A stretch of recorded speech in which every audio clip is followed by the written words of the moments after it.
Second Cup, brought to you by the Nickel Plate. Sit, sip, savor, and shop. Hi, everyone. Good morning. 8 o'clock on the start of a Wednesday. Glad you're with us for Second Cup. As we come on the air, some pretty stunning images are coming out of California this morning. And when you consider like living in Western New York, how, rare a tornado is, how rare a hurricane is, for us, I mean, we don't ever get hurricanes or earthquake.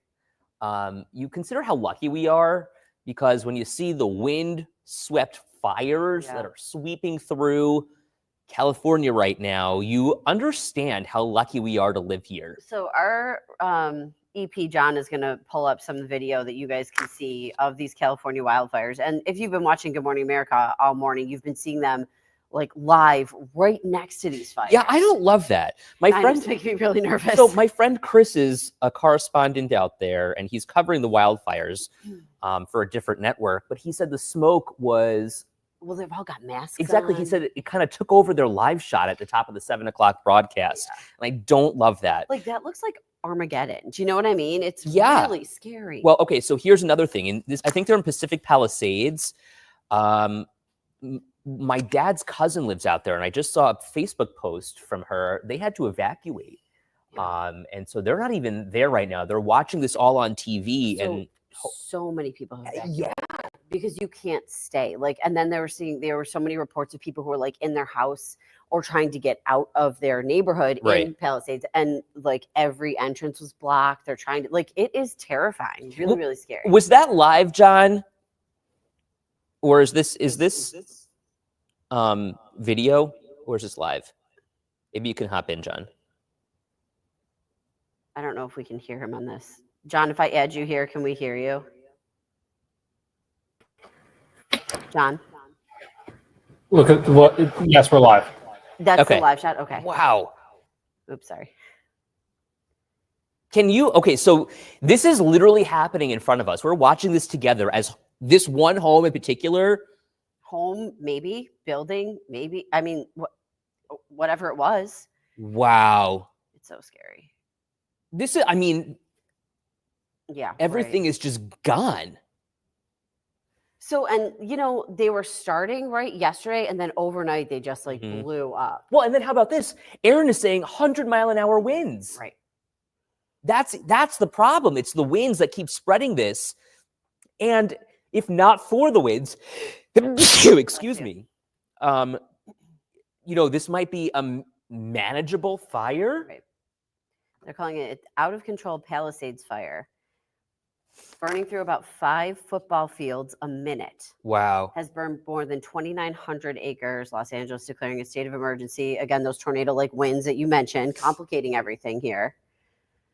And there's 3 fires altogether, right? It's heartbreaking. Tracy says, I see this footage, I get emotional. The trapped people. That's really the loss of life here is going to be significant. So they were saying they were really, this, obviously they're evacuating people left and right here, as you can imagine. But I was reading about how they were evacuating an elderly senior living. You know what I mean? You think about things like that too. Even the able-bodied people are having a hard time getting out of this. Now you've got to consider there's elderly people, there's kids, there's people who have disability. We have to get, Well, and where do these people go? I mean, you consider that these are neighborhoods. It's not just some random place. These are neighborhoods. Right. Where do these people go? Only so many ways in and out. And this is a great question. How do you go about putting these out? I mean, they create fire lines. They from the sky. Hit it from above, but right. I mean, Peter, when we get it bad with snow, it can be worse someplace else. And that's kind of my point. Mm-hmm.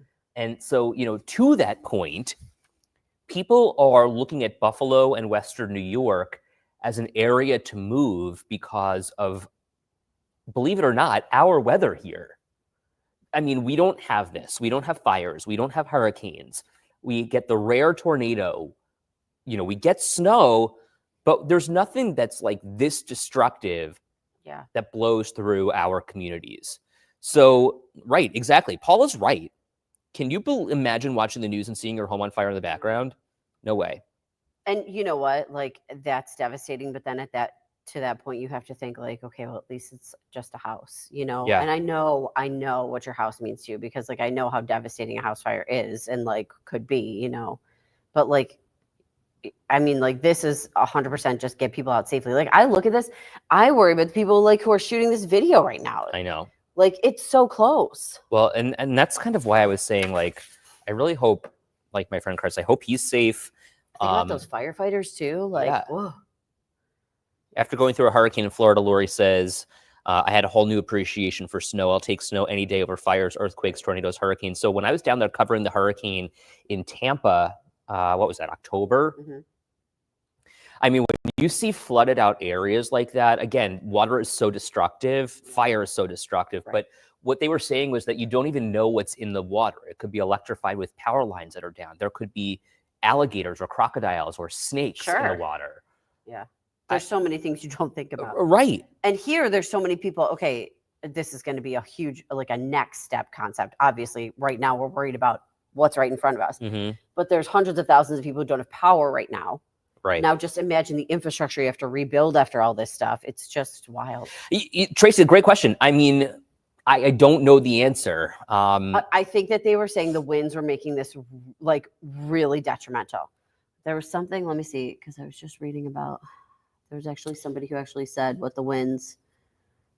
Well, while you're doing that, Robin says, I think we're lucky to live in Western New York. We have warming shelters and usually an army to help dig you out in a snowstorm. Yes, the blizzard took lives and that was horrible, but all in all, this area is very lucky. And that's my point. It's so hard because you can't help like Right. in a snowstorm where you could dig people out. Here's what somebody said: everyone is at the mercy of the wind. Mm-hmm. Brutal gusts hindering the firefighters. Anthony wondering, did we see the video of the people recording from inside the house and seeing the fire outside? Yeah, we did. That was on Good Morning America just a little while ago. I mean, like, that is alarming when you're literally trapped. So this is saying, despite firefighters working around the clock, they're unable to make significant progress so far. These men and women are putting in 24, 36, 48-hour shifts. Wow. Not going off the fire line anytime soon. That's the union president from out there. They're at the mercy of the wind. Until we see a shift in the wind or a drop, it doesn't let up. Well, and that's it. I mean, that's it. The wind is the fuel here. Here's and everything else. is so dry. What you were saying before, this is from a fire expert to people out there. Don't go sightseeing. The smoke is toxic soup. Mm-hmm. And we were seeing like all the reporters and the photographers wearing masks. Right. Thomas says Texas, California, Florida, and many other states are constantly hammered by disasters. Barbara says she lived in Memphis 30 plus years, tornadoes and ice storms. At least we can prepare for a few days of blizzards here in Western Europe. Right, exactly. I was thinking the same thing, Barbara. It's funny that you say that because, you know, in a snowstorm, at least, what you can do is get food. You go to the grocery store, you get bread, your milk, your cookies, whatever it is. Have that prep time. But I mean, even if you did that in a fire, it wouldn't matter. Right. Well, you and with these winds like this, you don't really have prep time, you know. Crazy. But like the way, although, you know, I mean, I guess they haven't had rain there in so long. John wondering what's on fire. I mean, these are literal homes. These are neighborhoods. It's you know, the Tinder really of California is just on fire right now in a neighborhood called Pacific Palisades. But there are a number of different fires burning there throughout the day. Jennifer saying, I hope everyone's okay. Remember when we had the smoky air? Yeah. I wonder if how awful that was. I wonder if it'll happen again. You Sure. know? It depends. Those are the wildfires from Canada, right? And they wafted down here, whatever you would say. But wow. How about this?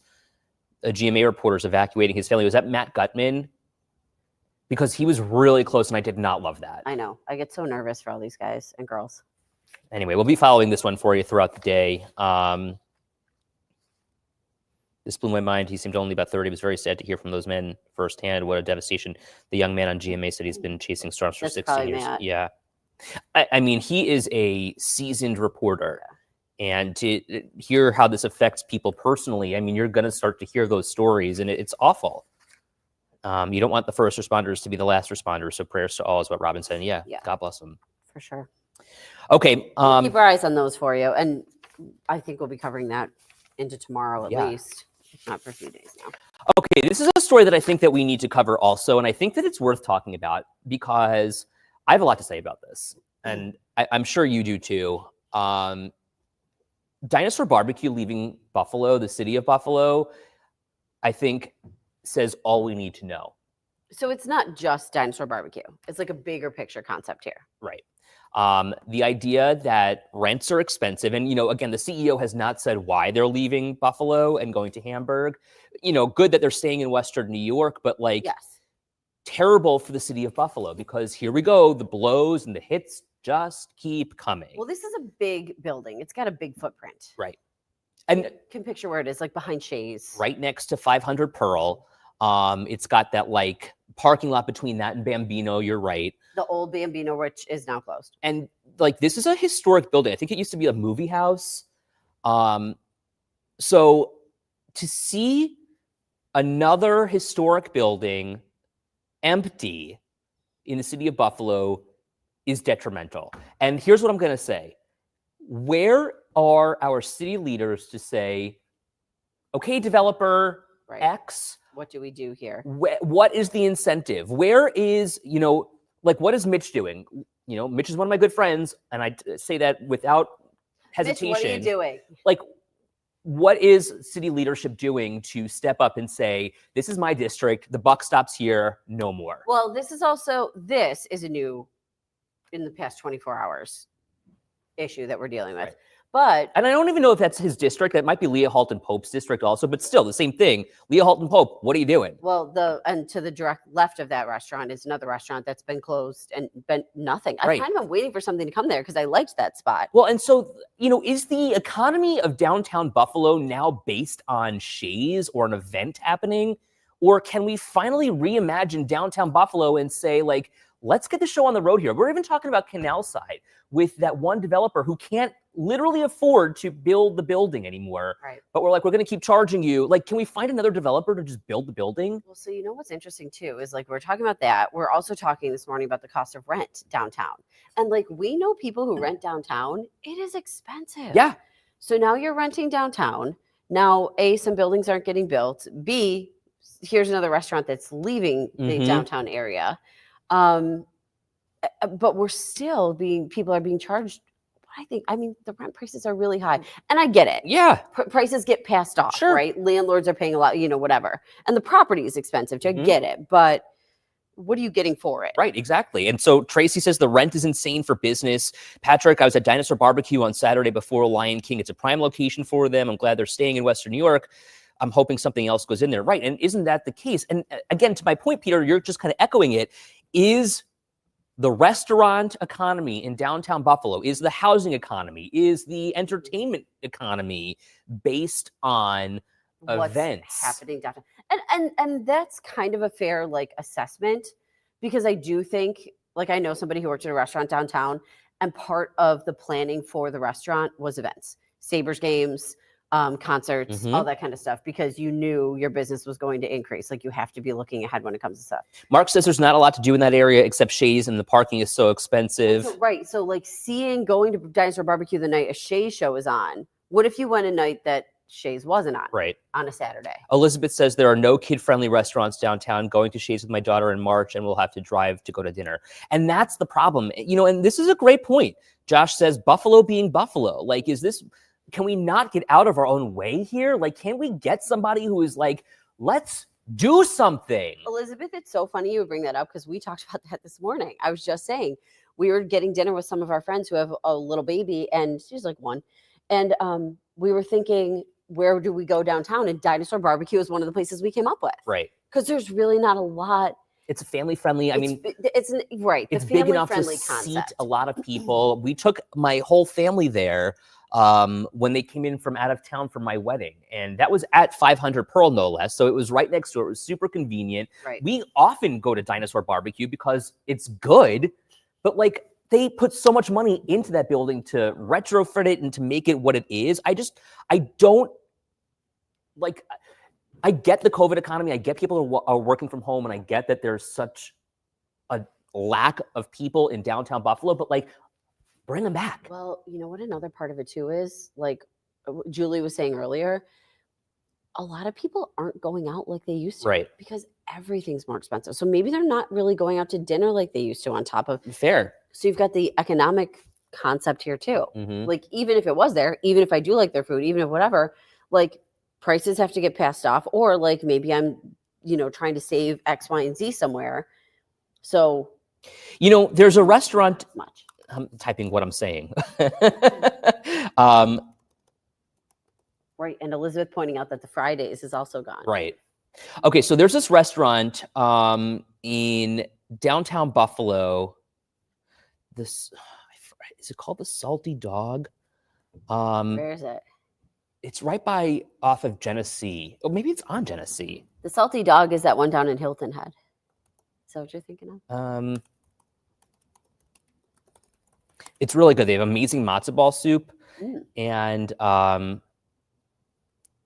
Yeah, Mark pointing out, so the restaurant's still down there. Bijou.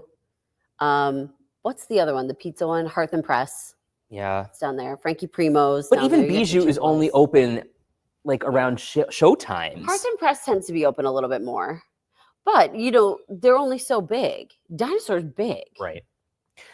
Anyway, there's that one small restaurant downtown. It survived through the pandemic. It's still in business today. It's delicious. They've got great matzo ball soup. It's right by the Catholic Health headquarters. And, I wonder how they are able to sustain that compared to like other restaurants. There's probably also how much takeout do you do? How much catering Right. do you do? How much of that kind of stuff do you do? Sarah says the Grange people are opening up a new place where Panos used to be, which is great because we've been waiting for something on Yes. Elmwood Avenue to fill that space. But again, That was such a popular place. right. But how many vacant buildings are there? And how many, when we have vacant buildings just sitting there, Right. yes, the building is paying property taxes, but consider the financial implication of that as well. If people aren't coming through the door, then we're not collecting sales tax. We're not collecting other user taxes. People are not making money to spend in the local economy. There's just a huge trickle down. Okay, we're talking right now where Dinosaur Barbecue is on the one side of Shays. Think about the other side of Shays where you get over toward Washington Street. I miss the Washington Street Market. Remember that place? Yeah. Oh my God, their takeout food was so good. And they had a little market. It was really cute. I used to go there all the time. And then remember what was the sushi place that was there? C-Bar. C-Bar was right over there. They're closed. Now Mhm. Toutan's still open. It's right down there. Right. But what, you know what I mean? Maureen's is over there. Maureen's. I love Maureen's. But That's the flower place. okay, even consider Jefferson Avenue, right? It's not just downtown Buffalo. We have so many different shopping corridors in Western New York, That lose places and we wait. right? And these buildings just sit empty. It is incumbent upon our leaders to step up and hold people accountable. It is hard. They always say restaurants are one of the hardest businesses. I was thinking about that because we remembered the name of the restaurant that we were talking about before, Buffalo Proper. Yeah. If you were with us at 5:15, we could not think of the name of this restaurant. We remembered it. But I was thinking about that because it was so popular for so long. And they always say how hard of a business it is. It's Salty Chefs. Thank you, Tracy. The Salty Chef. That's what it's called. It is so good. But how do they survive, but others aren't? I think that we should talk to them maybe. Danielle says parking is terrible in downtown Buffalo. Okay, that is another thing that a lot of people from the suburbs will say when it comes to downtown. We live close to downtown, so we are very aware and used to the parking situation. I Right, we're guess. used to parking in the city. Parking and walking a little bit. Right. Now, if you can't walk, that's the biggest issue.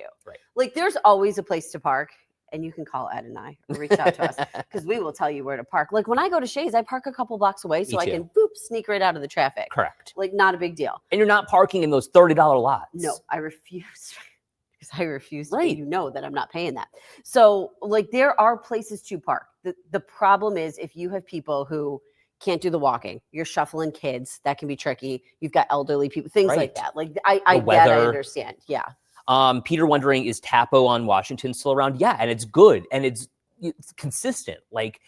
That is one place that has survived the test of time, it seems. And then your mom also talking about the Spaghetti Warehouse. I used to live there. They converted it into loft apartments. Those were cool apartments. Yeah, it was the planing mill. And so, when you see a mega building like that converted into space where people can live, work, and play theoretically, it's And that's great. still apartments there, right? Yes. Those were cool apartments. Needed to get to City Hall for months for a document, and I keep procrastinating because I don't want to deal with downtown. It's not that bad. Yeah. So look at the street, Caitlin, not Court Street. It's going to be the next street, right next to the Statler. It leads you right up to the convention center. What's the name of that street? Can you remember? The one between this, like where the Statler is here, the convention center's here, Court Street's right here. I forget. Is it Pearl? I don't know. It's that little one. Okay, yeah, I know what you're talking about. By the triangle. Exactly. Yeah. You can almost always find a Sure. parking spot there. It's true. It's like these trees. Like we're downtown a lot, so we get to see it. Somebody mentioned, gosh, what was the one place somebody mentioned? Oh, that also closed, Bray Miller, right? I mean, again, the hits just keep coming. My mom says we parked near Shays and parking was only $8. We were shocked by how cheap. Well, and that's the other thing too. If you go to downtown Buffalo on the weekend and you're looking for street parking, guess what? They're not charging you. No, right. It's called Croce Way now, Caitlin. Croce Way. Well, and isn't that a problem? I mean, on one hand, it's great that they're not charging you on a weekend. On the other hand, as Mitch was saying a couple of months ago, like, hello, we got to do something to make some money here. Right. Oh, here you go, Ed. We'll open our driveways and lawns for parking. Listen, in terms of business, that's a great idea. You go to Hamburg or to Orchard Park, rather, for these Bills games. These people are making bank. They're paying for their mortgage by opening their driveways and their lawns. Rents are just too high. It's such a unique thing, isn't that kind of like it's so it Buffalo. really is? Yeah, it's such a unique. Our leaders need to do something about bringing in new business. Right. Like, let's make Buffalo attractive again. Yeah. We were doing so well before the pandemic, but then like the pandemic hit and we haven't really rebounded. But like, is anyone doing anything about that? I don't know. And that's tricky too, because you want to bring people back to the workplace to grow your, lunchtime business, your Right. bubble of business. However, people don't want to go back to the office. If they've got a work from understand. home job and they're comfortable and they have the flexibility, they don't want to be forced to go back. Right. Maybe you can bring them in a couple days a week and maybe Sure. there's the compromise there. But a lot of people really love working from home. Peter says everything is suffering because of New York State laws. That's an interesting point. Here's my biggest question. We're seeing, Governor Hochul propose all of these new things in terms of, rebuilding, getting more money in your pocket, et cetera, et cetera. But where does this money come from? Right. Well, Danielle's saying maybe the new leadership in City Hall will change things. Mm-hmm. Maybe. Yeah. I mean, there's a lot. When you look at one thing like this, look at this is in the scheme of things, it's not the biggest deal. It's a restaurant that's moving from Right. here to here. But does it shed light on other things that are happening? And then you're like, well, what about this property? Right. What about that property? It makes you start thinking, Exactly. So maybe we'll get somebody in here to answer all of my burning questions because we deserve answers. Anyway, how about those bills? How about we leave you on a positive note? Girl Scout cookies are coming to Western New York. Do you have a favorite? Yes, Thin Mints. Do you? Lately, I've been eating a lot of cookies. I will say I really love the lemon ones. I really love the peanut butter ones. I really love the coconut ones. Samoas. Yeah, they call them like coconut Delight, somethings. yeah. They've name changed over the years. But God, did I love those cookies. Thin Mints are best in the freezer. Enjoyed during the summer. That's fair. Mhm. Frozen Thin Mints, exactly. Those lemon ones are good. I like the graham cracker ones too. Oh, those are good. Do they yeah, still yeah. sell those? The chocolate covered The- ones? oh, those those are good. If you've got a Girl Scout in your life, maybe you send them our way Let us know. because, How much are they these days? Girl between Scout $4 and $8 a box. They're getting rid of these cookies? two. Box. The whatchamacallit yay ones and then the s'mores ones. Oh my God. My mom was the troop leader for a while. And What's I- the something yay? what do you mean? What are they called? Something yay cookies? No, they got Adventurefuls, Thin Mints, Samoas, Tagalongs, Do-si-dos, trefoils or trefoils, I can't remember. Lemon Ups, Girl Scout s'mores, Toffee-tastic. Well, the s'mores are going away, I'm pretty sure. Yeah, those are going away. And there's one other one I think. Yeah, there's something yay. I just can't think of what it is. These are what they say. Oh. Don't quote me. I clicked on the first thing. It said Girl Scouts of Eastern Iowa. Western Illinois. The power of Google. Girl Scout costs Buffalo. Whoops. Toast yay. Thank you. Oh. Thank you, John. I can go ahead and drop this link in there if you guys We got to go. Have a great day, everyone. We'll see you tomorrow for Thursday.